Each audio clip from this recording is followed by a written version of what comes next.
శ్రీ రమణాశ్రమ స్మృతులు. ఆడవాళ్ల సెలవుకు అప్లికేషన్ లేదు. స్త్రీలు బహిష్టు అయిన సమయంలో ఏమీ చదవరాదని, రాయరాదని మన వాళ్ళంతా అంటూ ఉండటం వల్ల నేను చాలా కాలం అలాగే ప్రవర్తించాను. భగవాన్ సన్నిధిలో రాత పని ఆరంభించిన తర్వాత కూడా 2-3 సార్లు అలాగే గడిపాను. అందువల్ల ఆ రాత పని తెమలలేదు. భగవాన్ అది గమనిస్తూనే ఉన్నారు. 4వసారి కూడా యథాప్రకారం ఆశ్రమానికి వెళ్ళలేదు. ఆ రోజు పోస్టులో ఏవో స్తోత్రాలు వగైరా కాపీ చేయవలసిన కాగితాలు, దిద్దవలసిన ప్రూఫ్లు భగవాన్ చేతికి వచ్చినవట. నాగమ్మ ఏది అని ఆడవాళ్ల స్థలం వైపు చూస్తే నేను లేను. భగవాన్ సమీపస్తులకు రాజగోపాలయ్యరును చూచి, ఈ కాగితాలు వచ్చినవి కానీ నాగమ్మ రాలేదు.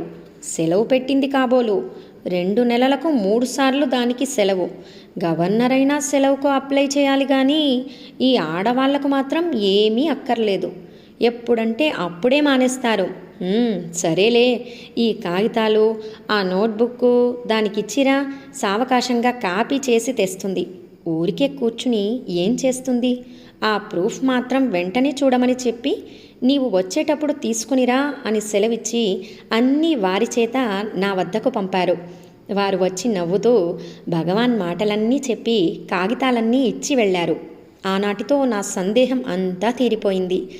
భగవదాజ్ఞ అనుల్లంఘనీయంగా పాటించి ప్రూఫ్ చూచి పంపి కాపీ చేయవలసినవన్నీ కాపీ చేసి స్నానం కాగానే తీసుకుని వెళ్ళి శ్రీవారికి సమర్పిస్తే చిరునవ్వుతో స్వీకరించారు భగవాన్. ఓం నమో భగవతే శ్రీరమణాయ.